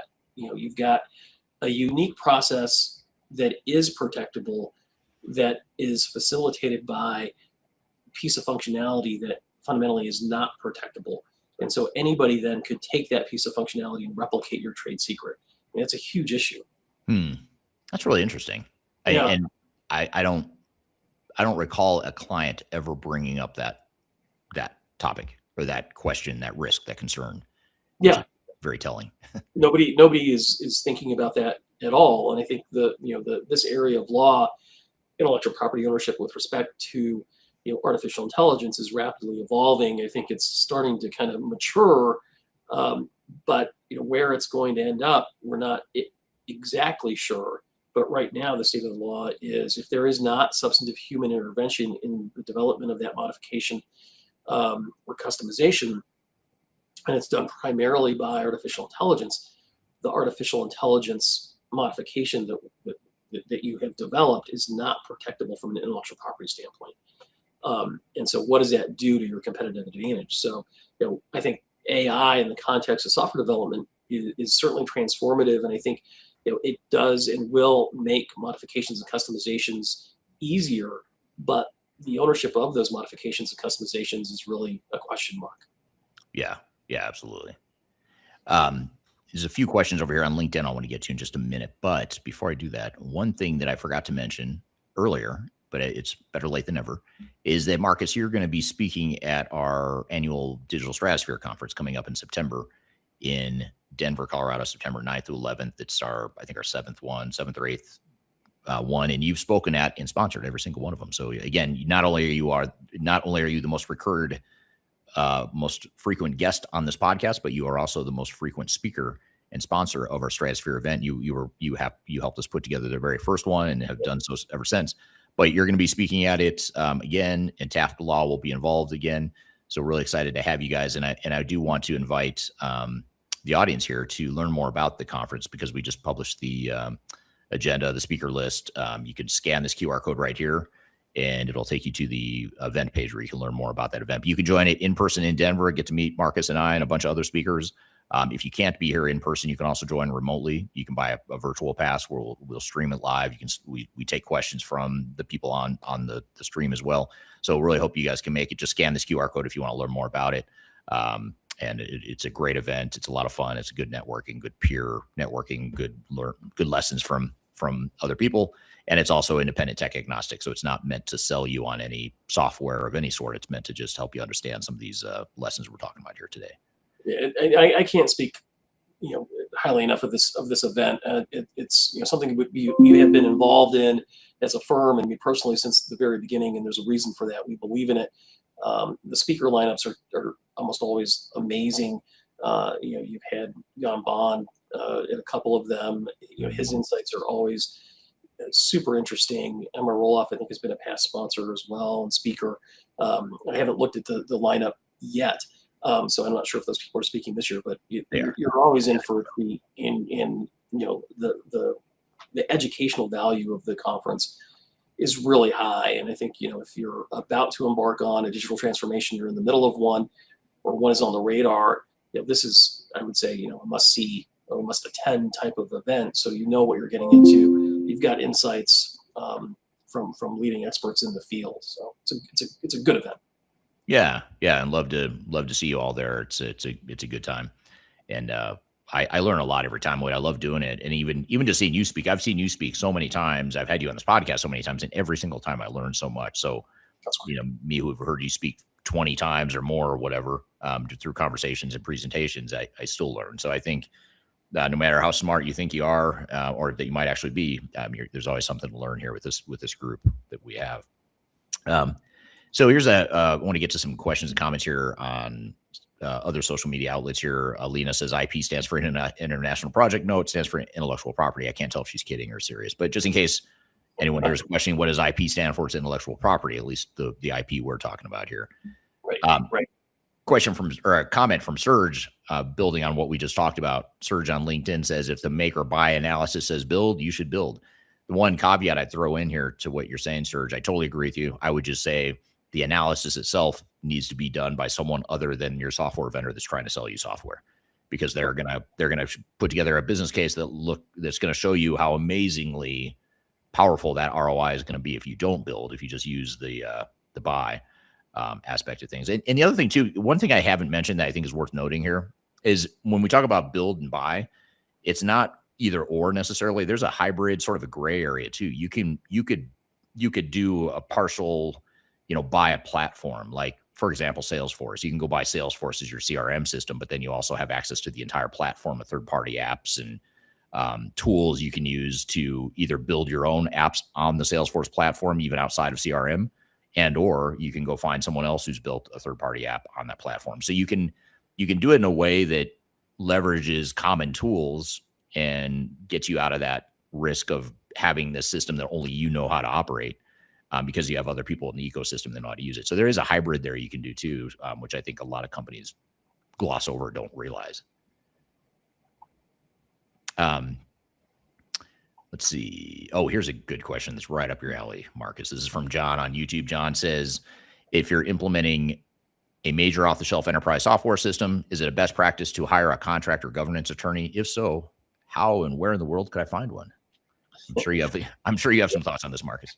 Yeah, look, you need to hire somebody that's experienced in contracts. Ideally, it should be an attorney, but I think what you really want is you want to kind of have a three-tiered structure to the way that you're going to adopt the software. You want to have, in my view, some sort of, I would say, a tech agnostic consulting company that is going to help you select the software, develop an RFI or an RFP, something along those lines. And this is best practice. I don't think you need to do all of these things every time, but certainly this is the way you should do it, in my view. And Eric, maybe you might disagree or have some additional tips. So I think getting somebody to help you with selecting the software that is going to be a good fit for you is important. And then you're certainly going to want to have somebody that is going to review that contract from a legal perspective. This is a specialized industry, and I think you're going to need to do a search engine search for firms that practice ERP, contract negotiation, law. There aren't a ton of them, so if you're going to have a handful of choices, I think then you're going to want to vet them, get customer references, client references, and get a good fit, understand the way that they look at these agreements. And again, you want somebody that is going to be able to point out issues, but really, look at those issues from a practical perspective, holistic perspective, understand the risk that they present, and give you good, solid advice. Just because something is a risk for most of their clients doesn't mean it is a risk for you. And so it's not a cookie cutter approach necessarily. And then I think you're going to want to go back, to some sort of an expert that's going to be able to advise you on pricing, discounts, see if you're getting a good deal and trying to negotiate that type of a structure. The attorneys are going to be able to give you general advice around, what they think a deal looks like, but that's not really in their wheelhouse. They're not so concerned about the numbers and, the kinds of future options that you're getting and whether it's a good deal or not. Somebody like a Gartner or somebody along those lines, I think is probably a good option. So yeah, you do need, experts on your side. And you've got to understand too, the contract that you're going to get from any vendor is going to be one-sided, unreasonable, shift all the risk of that software acquisition or implementation to you and minimize their risk. And if something goes sideways during the implementation or your use of that software, that contract's not going to serve you very well if it hasn't been reviewed and negotiated. And again, you're trying to give yourself a dog in the fight by modifying that contract in a way that gives you some leverage and really functions as a tool to govern your relationship with that particular vendor for the duration of the project and for your use of that software. So that's how you do it, in my view. Yeah, and I think one thing that along those lines too is that, and I totally agree with everything you just said, and what it triggered in my mind though was how what you said is even more true today than it would have been 5 or 10 years ago, which it would have been true then too, but even more so today because the enterprise technology space, in my opinion, is becoming a lot less flexible than it used to be. Yes. Not just in terms of the software itself, but contractually too. Right. Contractually, you have less leeway. In fact, we were talking about this before we went live on the air as well.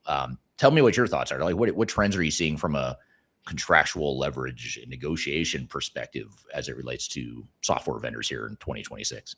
Yeah, and that really comes down to the question of how negotiable are these contracts and how much can you change? And it really comes down to, a key element, and that's how much money you're spending, right? If you're spending $100 million with SAP or Oracle, they're going to be a lot more flexible in dealing with requested changes to those contracts than if you're spending $100,000. And I think if you're on the lower end of the software spend, the reality is you don't have a lot of leverage, and the likelihood it's going to be more of a take it or leave it kind of attitude is really high.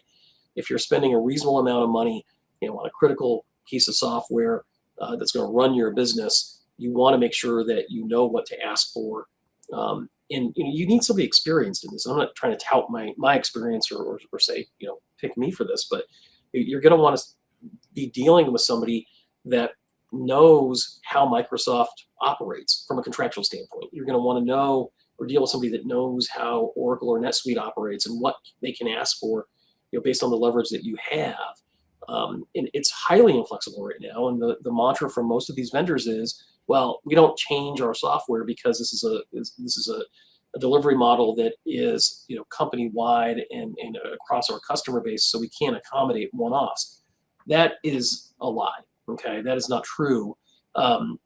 Certainly, you're going to be able to modify warranty obligations. You're going to be able to modify limitations of liability, put carve-outs in there for data security breaches, confidentiality disclosures, those types of things.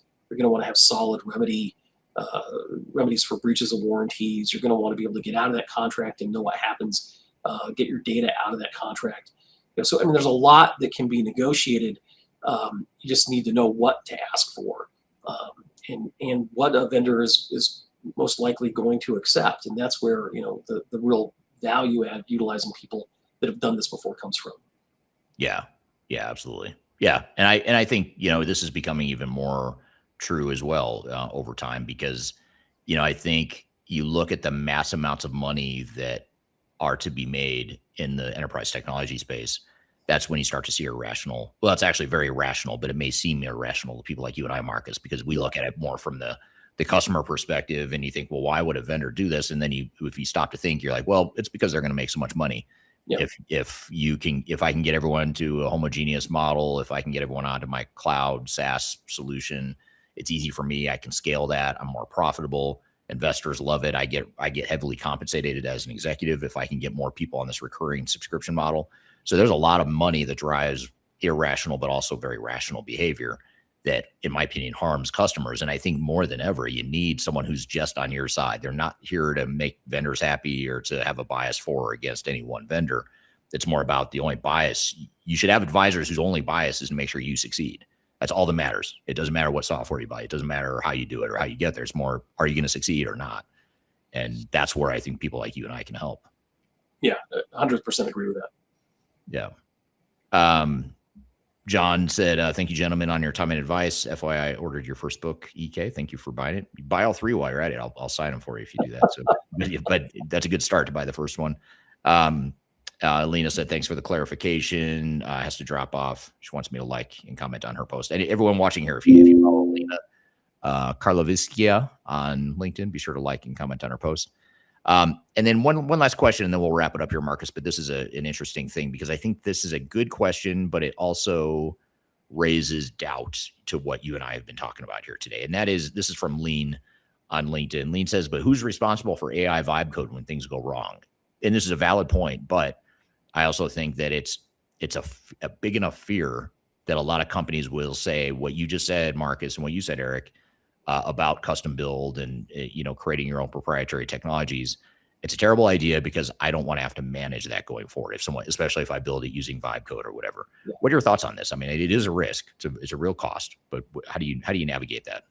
Well, I mean, again, I don't want to go back to the contract, but I will. And if you look at the disclaimers, the limitations of liability, the indemnity obligations in these types of contracts, and I'm talking about AI contracts specifically, and contracts in the ERP space that are dealing with AI functionality, they disclaim almost all responsibility associated with artificial intelligence outputs, which is what we're talking about. In my view, I mean, you can go a few different ways with this contract, or this comment rather. But if you put in certain inputs to generate code, and that outputted code is problematic, be assured that vendor is going to wash their hands of any responsibility for it. So who's on the hook when things go wrong for that? You are.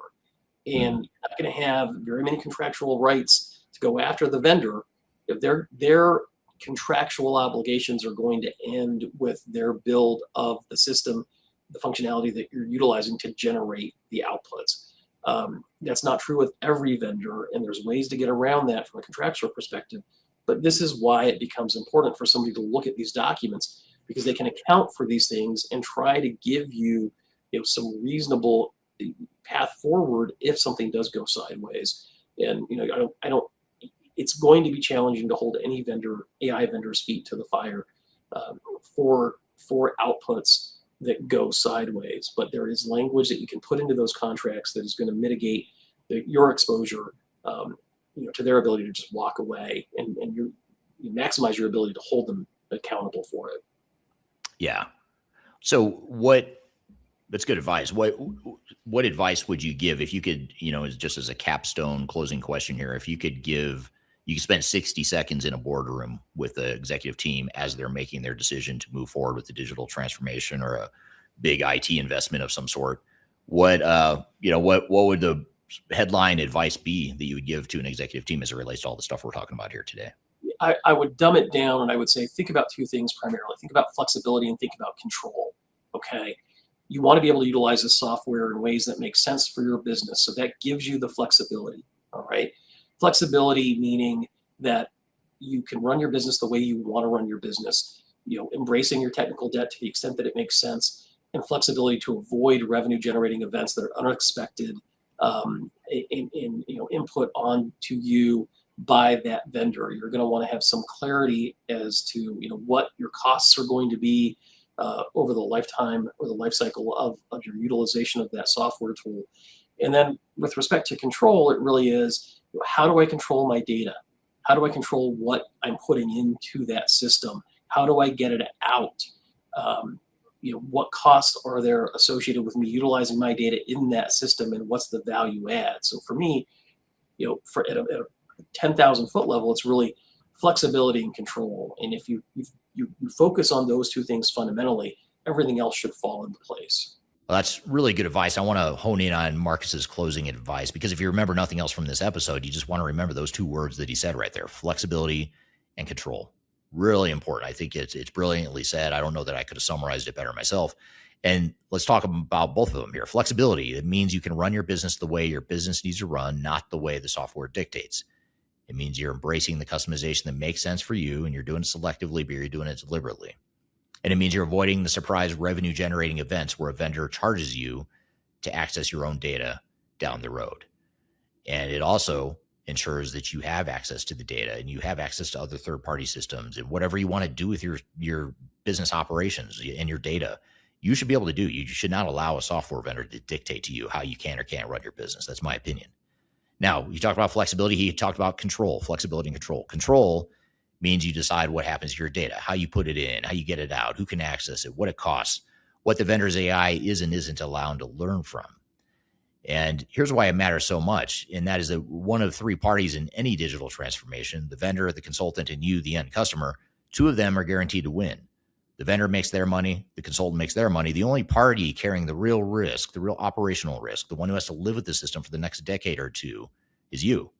You're the end customer. You're going to be dealing with the good, the bad, the ugly of this for years to come, long after the sales reps have cashed their commission check, long after the consultants have taken home their money, long after and while you're still paying the SaaS vendor, by the way, you're going to be paying them for years to come, whether you like it or not. So they'll be happy you're still alive on their software because you're going to be paying for it forever. So if you're the one bearing all the risk, why would you give up flexibility and control?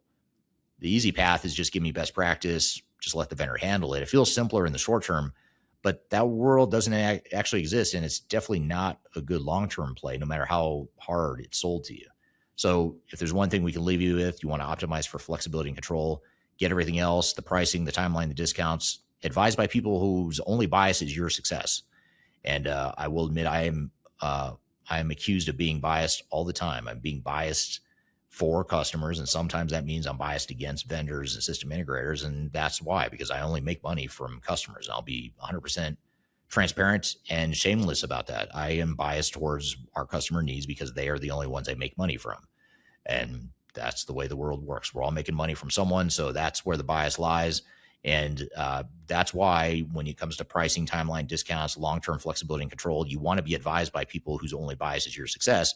If you do that, as Marcus said, everything else will fall into place. So hope you enjoyed the conversation. Hope you join us at Digital Stratosphere 2026. You can meet Marcus and I both there. You'll meet a dozen or so other speakers.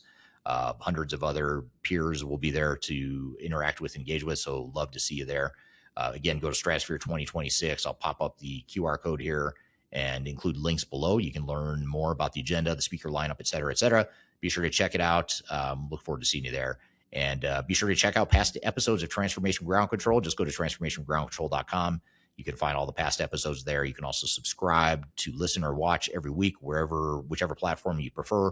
We've aggregated it all on that one website, transformationgroundcontrol.com. So hope you all have a great week. We'll see you next week. We'll see you next time. Take care. Thank you.